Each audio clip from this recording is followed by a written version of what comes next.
created the universe, the God that I love with all my heart. He says, I'll make this man a companion. And he made one for me in the person of this amazing woman, Dr. Azuka Onyia. Hey, Doc, how you doing? And good evening and welcome to the show. Good evening, everyone. So exciting to be back on air after a one-show break. So one show break, huh? Right. So it's going to be a lovely day. A lovely show, lovely day. I wonder if our audience missed us, you know.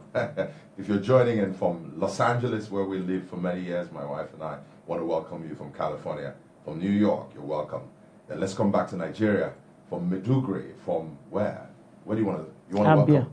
Abia, your village. Abatete, my village, Udi, right? Want to welcome you. Enugu, Lagos, Akure, you know, Ibadan, Benin City, Abeokuta, ABU Zaria, right?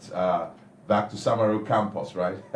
Want to welcome you to the show. This is the Chike Onyia Speaks Live talk show. And you know, we have a purpose on this show.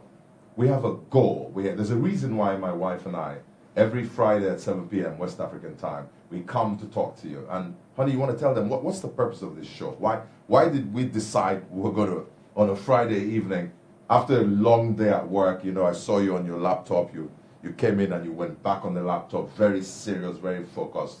And I'm like, gosh, at 7 p.m. she needs to come sit and talk in front of the camera, right? So why do we do this? I mean, what's the purpose here? Why are we here? Yeah, the purpose is very simple. You know, we do this so we can change one life and one family at a time. Really? How come one life and one family? Why not? You don't want to change the world? There's 7 billion people on the planet. So why one person, one life, one family? Why the emphasis on number one? No, we don't. No, it's one at a time. You know, you can't chase too many rats at the same time. So you lose all the rats. I can just visualize that in my mind, trying to chase like 7 whatever, and they're all running in different directions. You would just say, right? You know, as long as the devil is still roaming around, you can't change everybody. So we're going to try. The devil is a liar, man. One life, one family at a time. At a time. And tonight we're talking about something so amazing to us. You know, my wife and I are parents, and tonight, or actually through the month of August, we have a theme, and the theme of the month, you know, is parenting teenagers. You know, raising successful teenagers for this modern era, the era of technology, the era of AI, you know, the era of social media, you know, the era where, you know, these teenagers are born with a tablet in their hands, you know. They can sell you on eBay, man, or Amazon or whatever, you know. There's something else, man, you know. But listen, we still have some teenagers, huh? I think we have like 2, right? 2 more. Oh yeah. We have my former is 13, so she's definitely a teenager. And then we have Chidera Onyia. Chidera is 19. So we got 2 teens, right? You got parents here, my wife and I. And that's what we're talking about on the show tonight. Parenting teenagers and raising successful teenagers for this modern era. You know, as I was getting ready for the show and preparing, you know, we have some people in the audience. Lawal Moshud Kayode says, good to see you, you know, and the co-host today. Great show. Good evening, man, sir. We missed you both, right? Wow, we have some ardent followers, people who follow, right? We like that. We appreciate that. But Chuck, you tell the rest how to follow us on social media handles. Oh, yeah, that's right, right? Oh, one thing we should always tell you, and honey, thank you for, that's why she's the co-host and I'm not, right? One thing we should say to you on YouTube, go look for Chike Onyia on YouTube, right? And just subscribe to that station. Or that channel rather, because every time this show comes on, you will get a notification, you get an alert that says the show has started, right? You can also watch us on Facebook, and of course we have our Instagram page, Chike Onyia Speaks, so we're all over the place, right? But I think the key is to follow or subscribe on YouTube. Just look for Chike Onyia, and then on Facebook for sure. You can also join the show at 7 p.m., right? So back to the show, right? And when I was thinking about this show today, one of the first things that came to my mind is Ifoma. Ifoma, our daughter is 13 years old, and she just finished year 8? She's going to year 9, right? Which is what you may call GSS3, right? She's going to GSS3. And one of the things that really struck me when I was thinking about the show is some of the homework that Ifoma does today.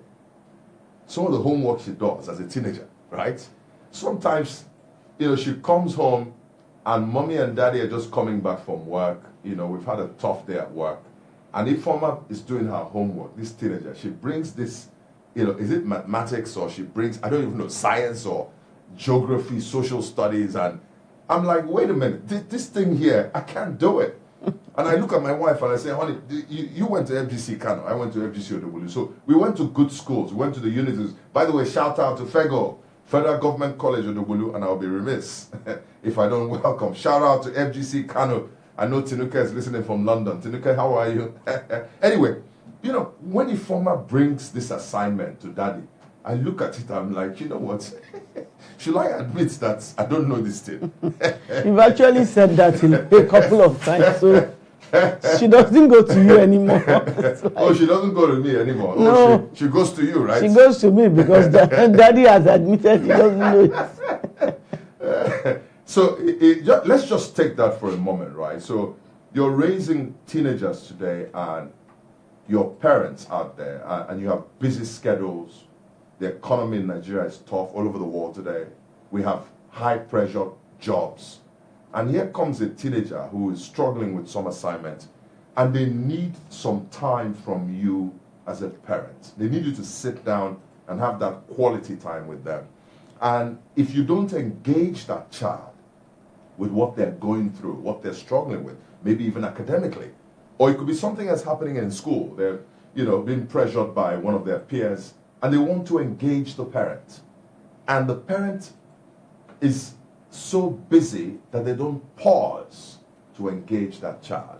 That could be an issue. I mean, what are your thoughts there in terms of just even the time to engage with these teenagers, especially when they have issues academically or otherwise? What are your thoughts about that in terms of raising them? Well, before they were teenagers, they were preteens.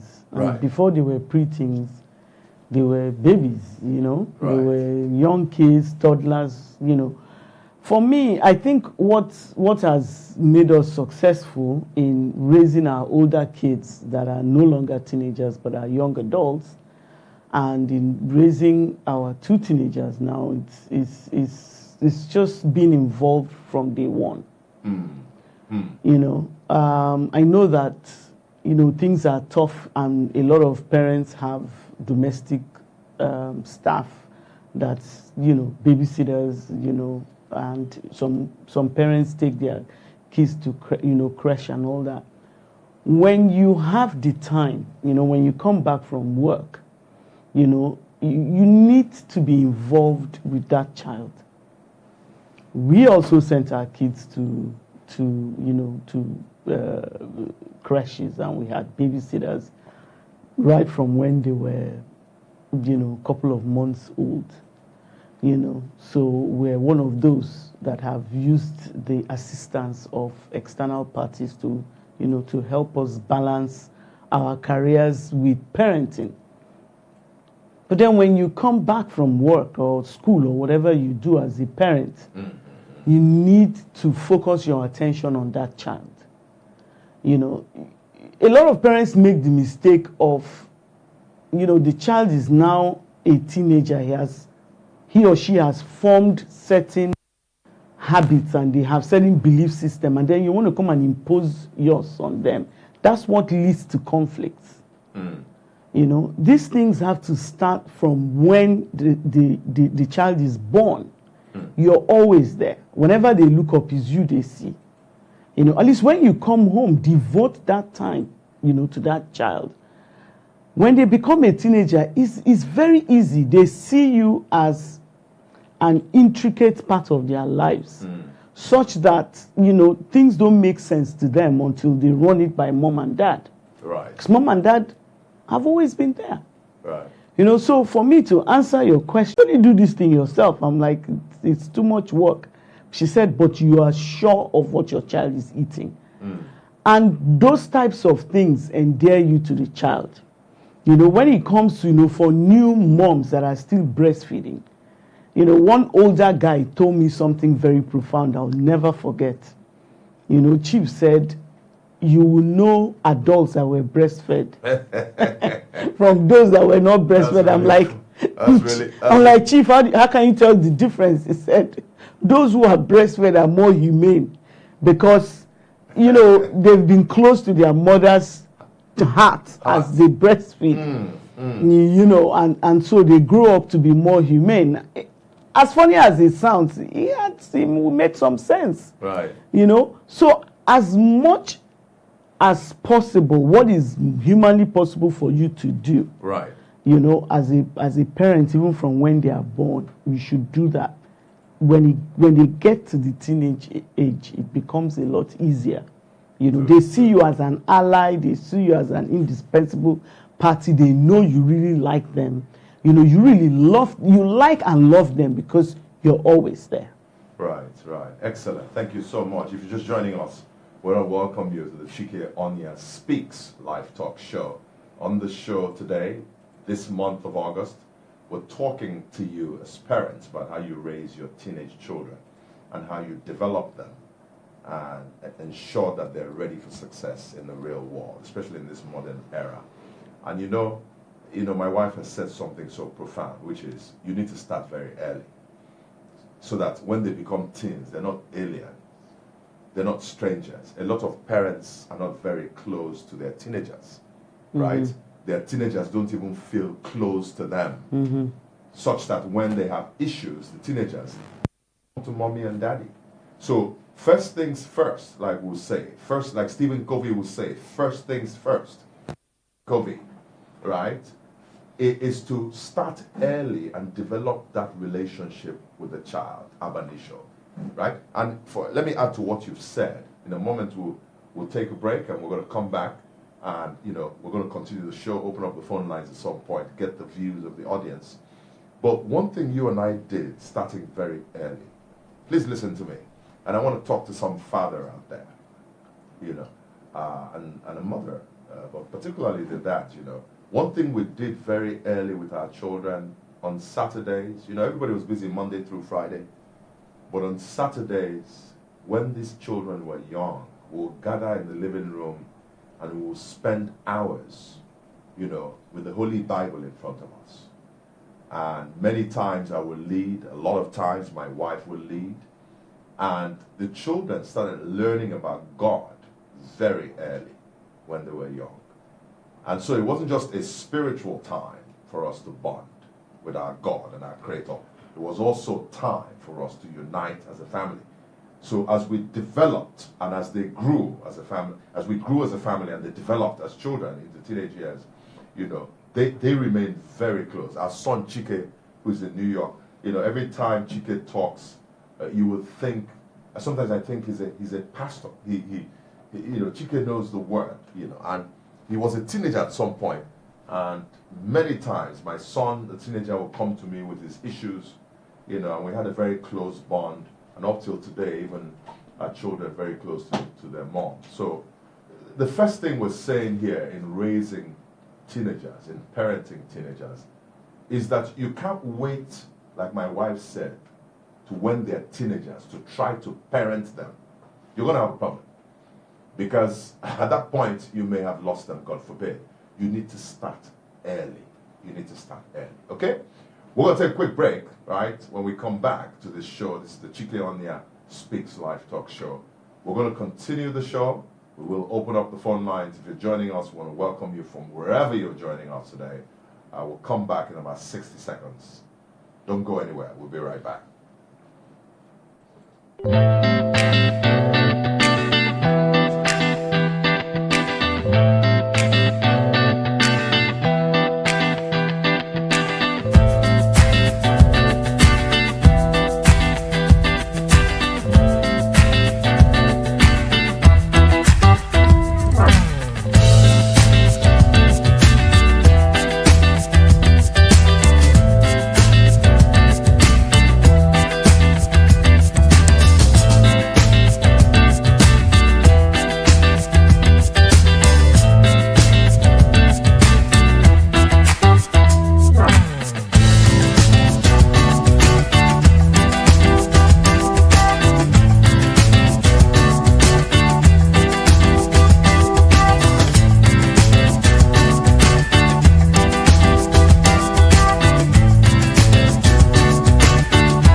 welcome back. This is the Chike Onyia Speaks live talk show.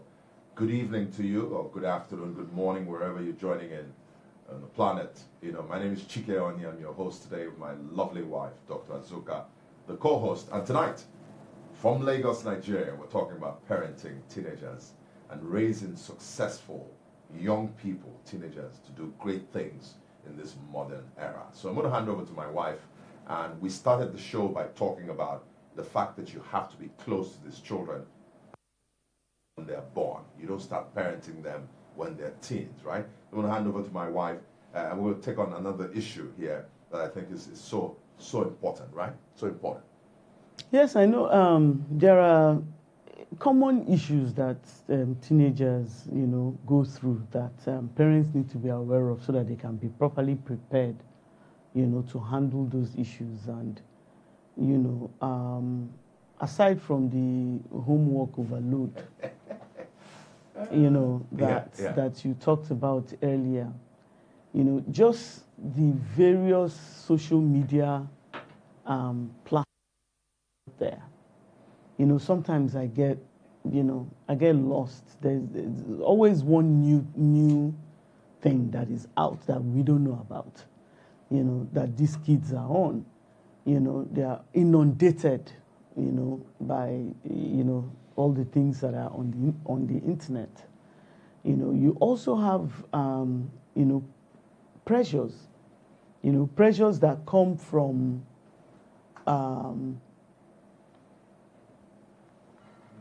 pressures that come from, just the environment, all the, Right. games, phones, wanting the latest gadgets, the latest phones, feeling inadequate if they don't have the latest outfits, the latest gadgets. Sometimes it affects their mental health. Even what you call body shaming. Oh, you're too short, you're too fat, you're too tall, you're too skinny. That, because there are ages that, that are these kids are exposed to, Right. Online, that, they are overwhelmed with. So what are some of the things that parents can do to, to address some of these challenges that teenagers face? Well, I can talk about our own experience because we're parents. I think for me and for you, in our family, what we did early was to leading their lives as guiding principles. So Chidera, my son, who is 19, is big on core values. I mean, my whole family is, but he's so big on it. What is a core value? A core value, number one, is fundamental. That's why it's core. And a value, core value, fundamental value, is a guiding principle that helps you to make decisions in your life, particularly when you come to the fork in the road. Should I go left or right? And your emotions are pulling you left, right. It is that principle, that core fundamental guiding principle, guideline, that helps you to make decisions. So for example, let me give you an example. If godliness or integrity are core values for you, or family is a core value, there's a visual that may come up on a social media platform. As a teenager, if your parents have raised you well and say godliness, the fear of God, is a value that helps you to make decisions, then when you see that visual, you're going to know this visual is not appropriate. Mm-hmm. It's not something godly. It may lead me to sin. In my thought process, I may sin against my God. And that teenager who's been raised properly by the parents, instilling those core values early, will make that decision to say, I'm not going to look at this visual. And it's the same thing with your peer pressure and all these social media platforms. Children have to be raised to make decisions based on guiding principles, positive values that will help them in their lives. And that's very fundamental. Very fundamental. Because if you don't set the path straight with these children early, what will happen is that when they get out there, their friends, the influx of these visuals and social media and all that, it's going to put a lot of pressure on them. Even with those core values, believe me, the teenagers will still face that pressure. The thing, though, is that with those values, they're able to stand. The second thing I will say in answering your question is that closeness to the parent, such that, and we talked about this earlier, you talked about the baby who's breastfed close to the mother, right? Engaging after work, spending time with that child, becoming an intricate part of that child's life, such that when these issues, social issues, environmental issues, appear in their lives and pop up, even when they're confused or they're feeling pressured, they're able to run to mom or dad to say, Mom, can I talk to you? You know, I've had Ifeoma, for example, our daughter is 13. You know, she's come to me before to say, Dad, I need to talk to you. Yes, and I think about myself when I was 13. Imagine going up to my dad. Is it Chimewan or Budi? You know, Chike. Chike is Onyia. You know, I can just picture myself at 13 going to my dad, Marigold. I say, Daddy, we need to talk. No, I didn't do that at 13, you know what I'm saying? And that's the difference in the era. These Gen Zs, Ifeoma is a Gen Z. Gen Z is from 12 to like 26 or thereabouts. She's Gen Z. 0 to 11 is like Gen Alpha. So Ifeoma is Gen Z. These Gen Zs, they talk. They talk. She said, Daddy, I need to talk to you. Really? Like I had to stop what I was doing. And she started telling me about her group of friends and how, you know, she started to kind of filter through this idea, filter the idea in her mind. Like she was saying, some of these my friends are not adding value. I need to really pick my friends properly. Not the ones that will not add any. Imagine if I didn't have.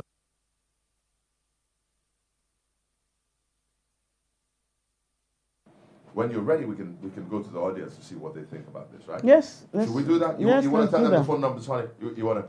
Let's open up the phone lines, right? And you know, let the people call in and tell us what they think. What are the numbers to call? You have that? Yes. So the numbers to call are 091 6000 2661, 091 6000 2662.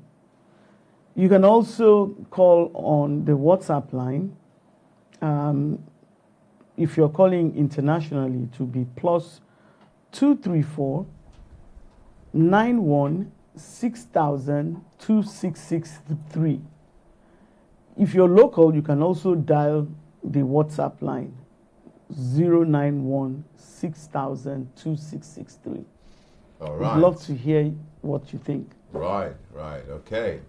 I hope my audio is clear. I've been getting some signals that, you know, my audio is not very clear, but I hope the audience can hear me. If you can't hear me clearly, please chat, you know, write us something on Facebook or YouTube. Tell me whether you can hear me. Honey, there's some people writing here. You want to say? All Mads Lillian says body shaming is one challenge I can relate to. It's even worse dealing with this when you have parents who, rather than build your confidence, they make jokes too. Wow. Parents really need to be intentional about this in particular. Wow.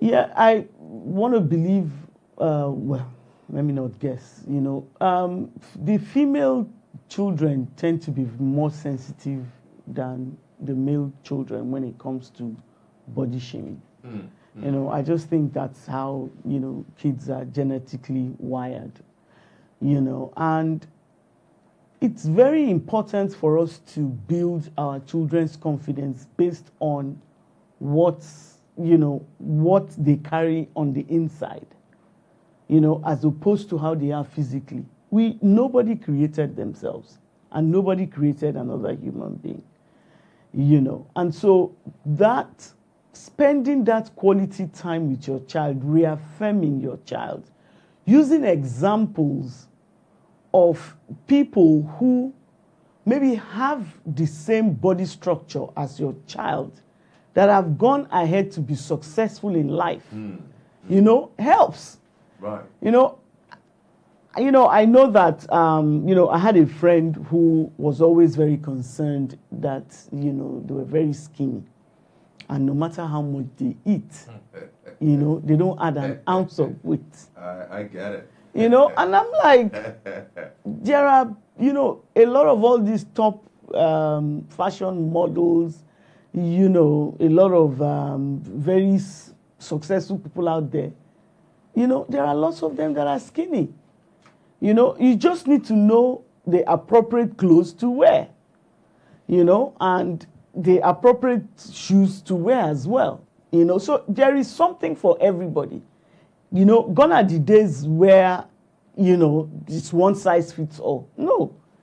There are appropriate clothing, shoes, whatever, name it, you know, for different body types. Right. You know, if you're a guy, I know we have sons, and, you know, some of their friends have very thick, rich beards. You know, that's what's raining for young guys. You know, very thick, rich beards that can, you know, shave off and all that. I'm like, you know what? Your face is smooth. But you have nice eyes. Right. You have lovely noses, you know? So you need to be your child's cheerleader. And you also need to share with your child the struggles that you have as well. Yeah. You know, and how you've been able to overcome it. I mean, I grew up with girls that had very long hair, you know, and for some reason my hair just grows to a particular length and it stops. It ceases to grow. It ceases to grow. Thank God for whoever came up with extensions. Right. You know, you just, you know, you can't have it all. You have this, but you don't have that. Yes. You know, and even I tell my kids, you know, look at yourself, you know. Think about the things. It's not just to read the Bible and quote, you know, scriptures. You have to practice these things. Think about the things that are true, the things that are noble, the things that are facts about you. You know, things that are lovely. The things that are lovely. Yeah. Leave all the ones that you can't do anything about. Yeah. You know, there are people who are blind and they are successful. Stevie Wonder. There are people who are crippled. I used to work with a guy, you know, when we lived in Los Angeles. He didn't have legs, you know, but he was a senior manager where I worked. He was driving a Mercedes, you know. In fact, he even had a girlfriend, you know. So even in Nigeria, there are people who are crippled. It's not just because the guy is in Los Angeles. There are people in Nigeria who have all kinds of issues, and they still go ahead to live successful lives. So, you know, parents have to help their kids overcome this body shaming. And your child will get made fun of in school. Little kids are, you know, they can be very mean at times. You know, they're going to make fun of your child. You need to teach your child how to cope and how to stand on their own. As a parent, you feel that urge, especially as a mom, to go to school and, you know, get at all those kids and give it back to them and all that. No, you have to teach your child how to stand on their own. You know, if you tell me my head is big, I will tell you your nose is flat. Everybody go and lick your wounds. I'm sorry.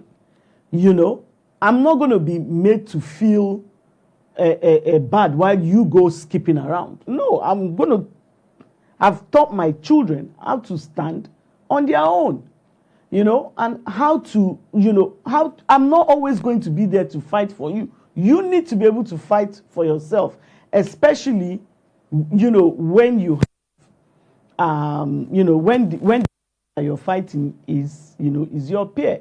If it is your teacher, come home and report. Believe me, the teacher will see me in that school, and I will, you know, and the teacher will, you know, will get it from me.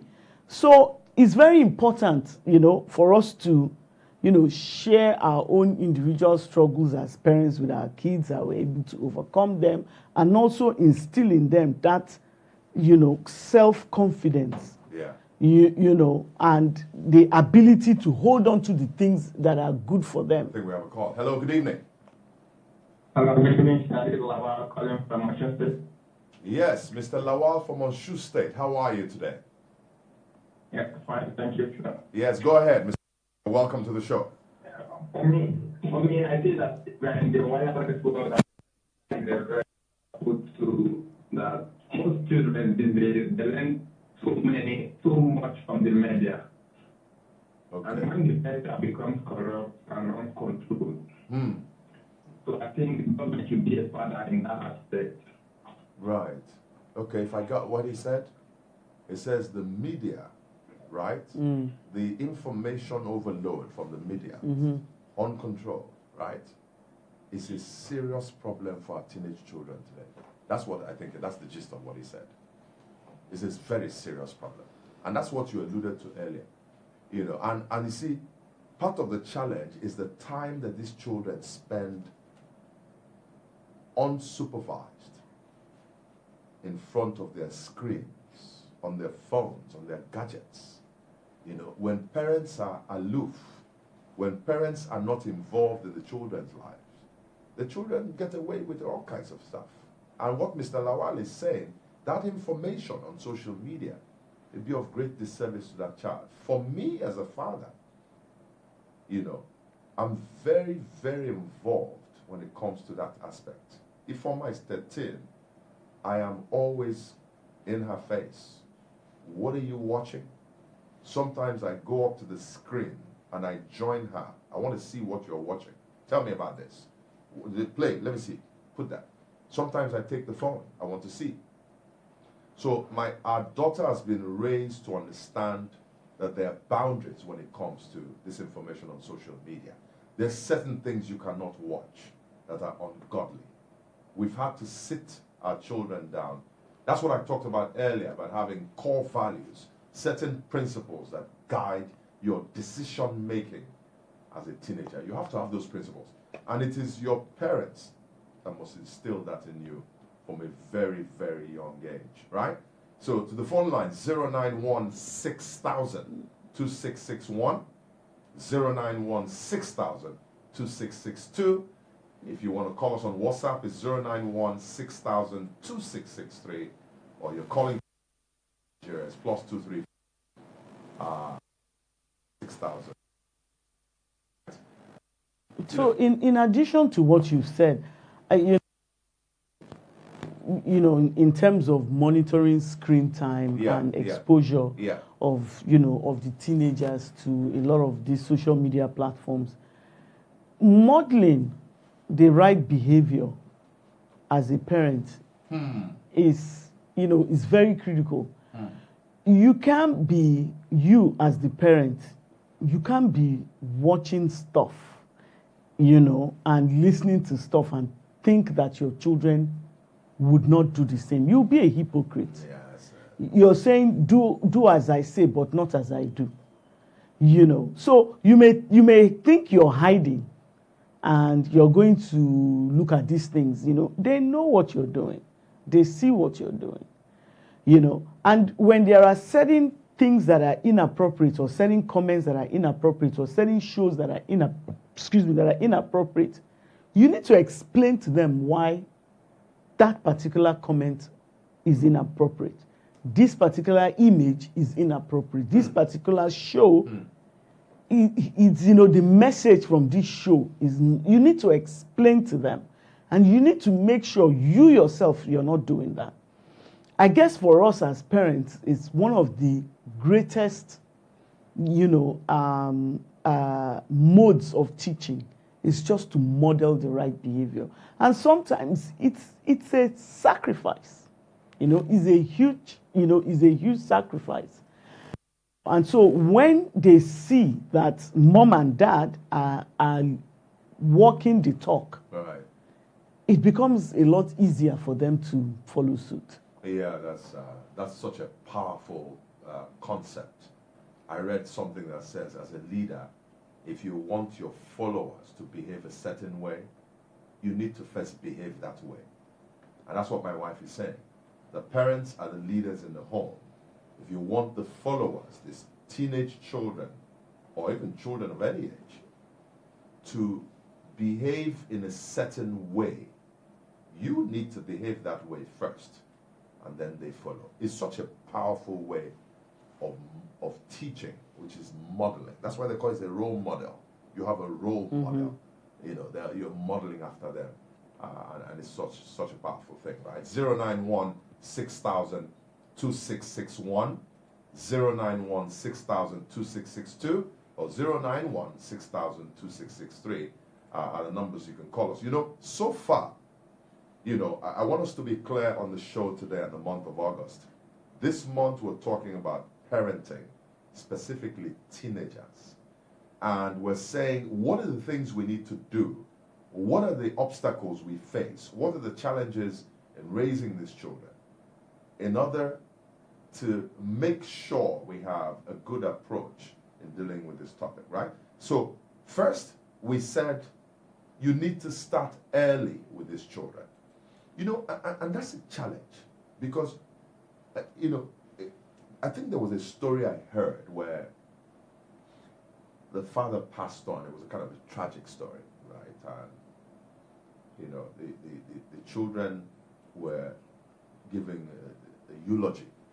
And, you know, during that funeral, you know, the children, some of the children said, but daddy was never around. We really did not, you know him. He was never around, right? And when I heard that story, I was very sad because these are children, and these children were now in their what? You know, who knows? Maybe in their early 20s. 20s now, in their early 20s, and they said something like, we really didn't know him. He was always gone. He was always working. So you know, now he's no longer here, and you know, what are we supposed to do? You know, so that's and as parents, especially fathers, you know, this show is about one life, one family. If I can talk to one father out there, you know, at the end of the day, when I think about my life, what's going to mean the most to me as a father, there are two things that are going to mean the most to me. I lie about to leave the planet, to heaven. First is my relationship with Jesus the Christ. Have I walked with God? And secondly will be my family. Have I spent enough time with my wife and my children? You know, all the hours in the office, all the money I made, arguably, all the properties all over the world, whatever it is, whatever you've acquired, all those things pale in the face of the things that really matter. And that's the time you spend with these children. You know, you spend with these children. You know, one last point I want to make before we, you know, it is so sad when you see the disconnect between children and their parents. You see teenage kids, they're closer to their teenage friends. They share things, deeply held secrets, deeply rooted concerns with their teenage friends. They may even share it with extended family and not come share with you. They may share it with extended family. They may tell the uncle. They won't tell the dad. They go tell the uncle. How come the child is telling the uncle? You know, one of the key reasons why things like happen is that the kids don't see you as an ally. They don't see you as a friend. You know, because of, number one, your absence, or number two, your lack of interest. You have not shown enough interest in things that concern them. I had said earlier that, you know, little girls are more sensitive than little boys, but every child is still the same. You know, Ifeoma likes us to sit down and watch movies with her own type of movies, her own types of shows. You know, she's watched the same things over and she makes her laugh. Just sit and laugh with her. Know the character that are on the show. Books she likes to read, know the characters there. So, you can have a meaningful, dialogue with her, conversation with her. A lot of parents they don't understand what their kids are talking about. And it's, in a way, is a lack of interest. A lot of parents don't know the names of their kids, friends, the teacher, especially some dads don't even know the name of the school, the teacher friends. It's that deep. They don't know. The dad does not know. They will tell you. The child. Yes, they'll tell you, ask the mother. Ask the mother. Yes. Some dads don't even know the birthday of the child. So what's your child's birthday? Ask the mother. That's cold, man. That's like Americans would say it's cold turkey, man. You know what I'm saying? And that's cold. It's kind of like shows a lack of interest. No, but come on, honey. And it's not true. Not know the baby's birthday? No, I know lots of guys. They just tell you because I know she may be around 9 to 12. 9 to 12 years old. I have no clue. Can't tell you the child was born on the 9th of August 2024. No way. Oh my God. So those types of vibes get to the children, and that's what causes that disconnect. Meanwhile, the people that they share deeply held secrets with are people that show concern, people that would actually sit and listen to them. And that's one thing parents too should learn how to do. Listen to your child. Listen in a non-judgmental manner. Let me talk to the moms out there. Moms, hold yourself together. Sometimes we moms, we are drama queens. We are very theatrical. Your child hasn't even started talking. You're like, yo, you mean, wow. And the child he has not even started telling you what he wants to say. You've already panicked. Oh, what happened? You've hit the roof. Next time the child isn't going to tell you anything. His child is not going to tell you anything. But so practice it. Try to just sit on your hands and grit your teeth and listen, no matter how hard it is. Listen very carefully and address the child's concerns in a very calm and non-judgmental way. The child may be wrong. More often than not, the child is even wrong. But let the child know, I understand. I myself, we were all kids. A lot of the things that our kids get into, we did them. Some of us even did worse. So this pious facade that a lot of Nigerian parents, give off, like, butter doesn't melt in your mouth. You were a terrorist as a child. You were a bully as a child. You yourself.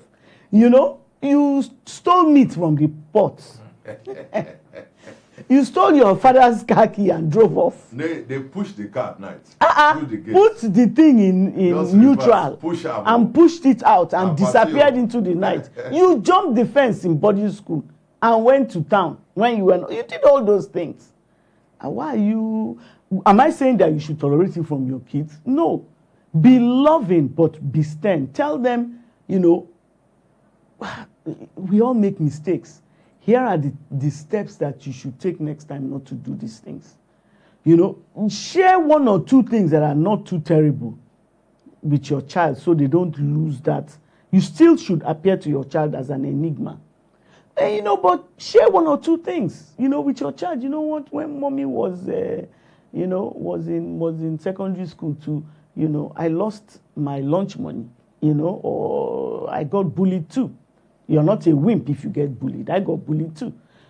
Things like that, so that they know. Right. You too, you were vulnerable. I'm not weird. There's nothing strange about me. My parents too went through this, and this is how they came out. Right. You make, if there are mistakes you made, admit them. Tell them, please don't be, the reason why I'm telling you not to do this is because I did these things, these things, and even, other things. And it cost me this, it cost me that. So, consequences. yes, these were the consequences, and I don't want you to, to do the same thing too. Right, I think we had somebody on one of the social media platforms before Maureen. Miriam said, modeling the right behavior. She said it here. Maybe you can read that. See what that person says. So model behavior, this is so spot on. It's hard to listen to your parents' advice when they don't practice what they preach. It creates a lack of trust. Yes, a lack of trust, and also resentment. Like, look at you, you're a hypocrite. Right. You say things that, you're beefing me about something, and you're doing the same thing, huh? Yeah. Maureen says parents are to be their children's best friend, so that those children can easily share with you what they are going through, either in school or in their workplace. So it's gaining their trust, more or less. And like I said, the key thing is not being, judgmental, when they share certain things. Right. Not being too quick to punish. Some parents, as you are saying what you did, you are seeing hot slaps. So the child is like, oh, Nigerian parents. why did I even tell you, the things that I did? On your own, you may not have found, and that's where children begin to tell lies. Right. Because of the way you're going to react. Am I saying you shouldn't discipline your child? You should. But don't always be quick to jump to the discipline side. Try to understand, why did you even do it? Right. And maybe when they explain to you and you calmly listen and reflect, And, growing up as a child, I found out that all these slaps and beatings and all that, more often than not, they don't even correct a child. Our first son, Chike, there was something he did, when he was a teenager. And what did he do? He was on his phone talking to a friend at midnight when he was supposed to be sleeping. And, just like when we were in boarding school, the house mistress will, come to do inspections unannounced. And so I went to his room unannounced, and I saw him on his phone chatting with a friend at midnight, and he had school the next day. And what did I do?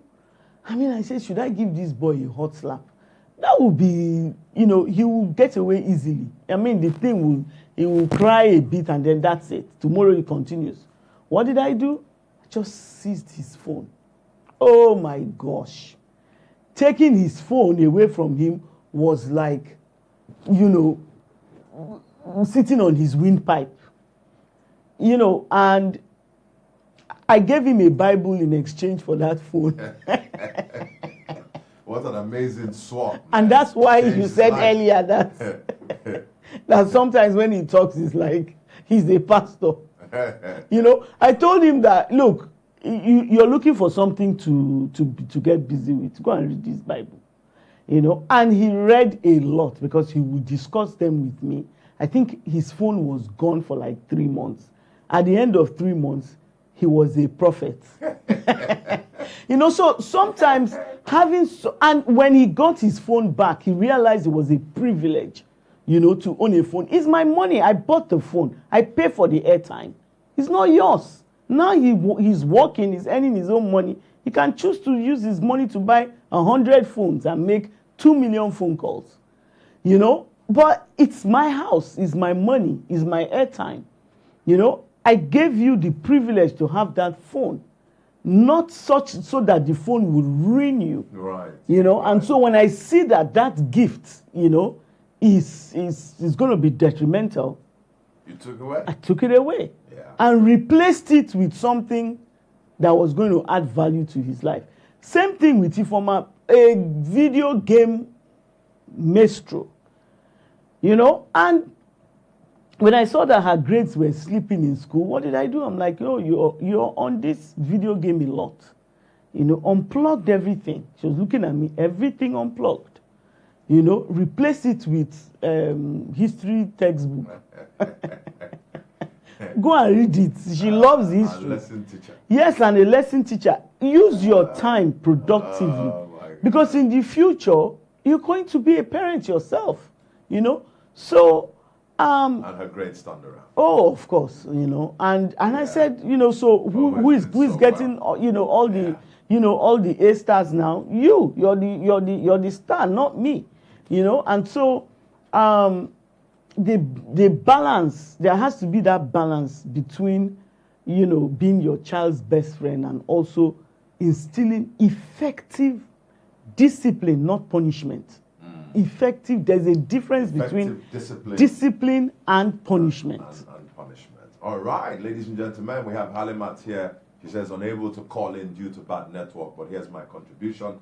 He says, I think parents need to be fully active in their teens' lives because it's the most vulnerable stage of a child. The most vulnerable stage, a child needs parental values most at this stage, and that influence goes deep. Only God can assist one in training a child right. More blessings, sir and madam, right? Thank you, Halimat, for that. That was really good. Maureen and Ekwe says, as a parent, you need to get into your children's world. Speak their social media language. I know. That's another thing, man. They have all this language they use on social media. Sometimes these teenagers, these Gen Zs are talking here. They're like, what did you just say? You know, I don't get it. Can you explain that? But Maureen is right. We need to understand that language so we can kind of hang out with them, right?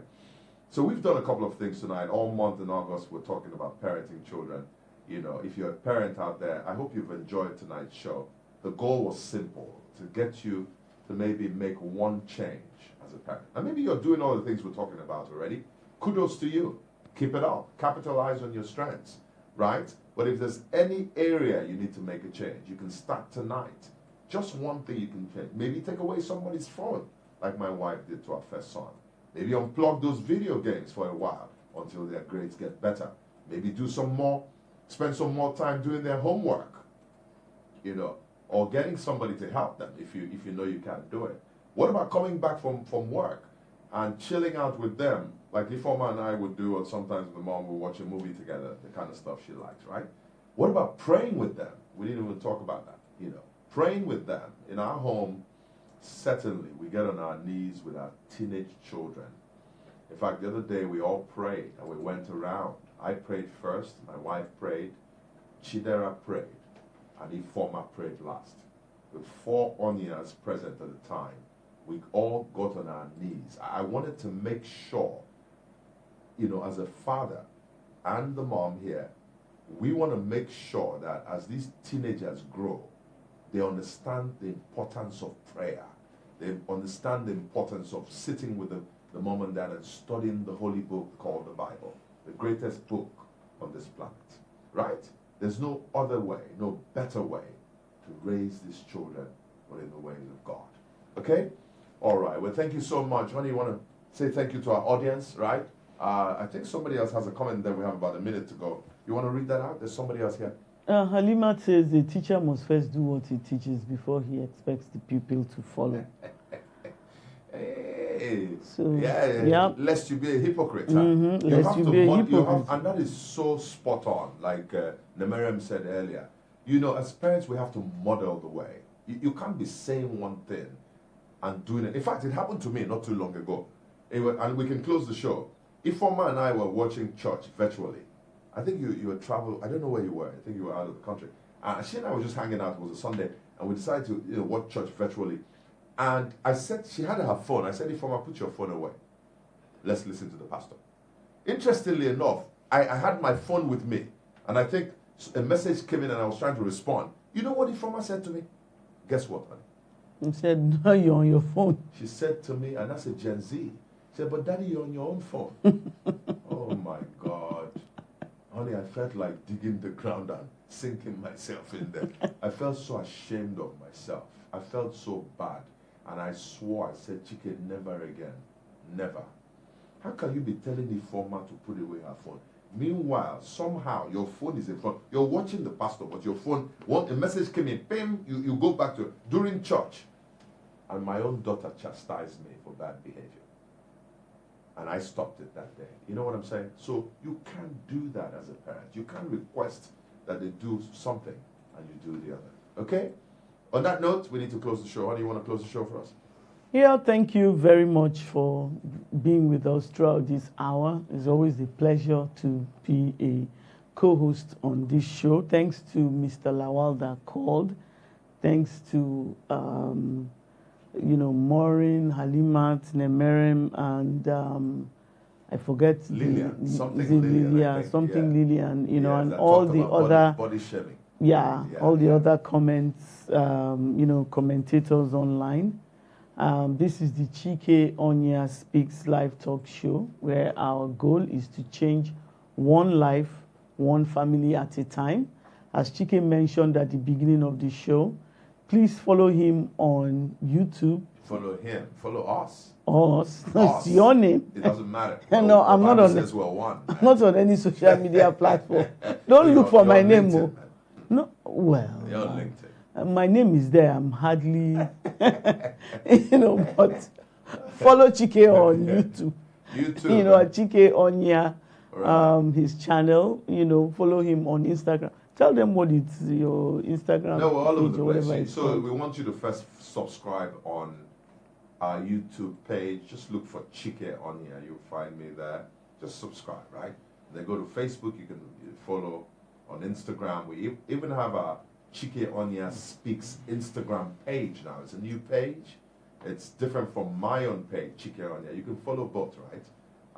And then, of course, I'm on LinkedIn and Twitter and the rest of them. But, social media. X. Yeah. I'm not on it, but I know what it's called. It's really X, man. I know Elon Musk may not like that, man. It's not Twitter anymore. It's X now, right? All right. So thank you all so much for joining us. We always have a blast on the show. We're going to see you guys next Friday, same time, 7 p.m. West African time from Lagos, Nigeria, on behalf of my wife and I. This is the Chike Onyia Speaks Live Talk Show. Good night. God bless you, and we love you.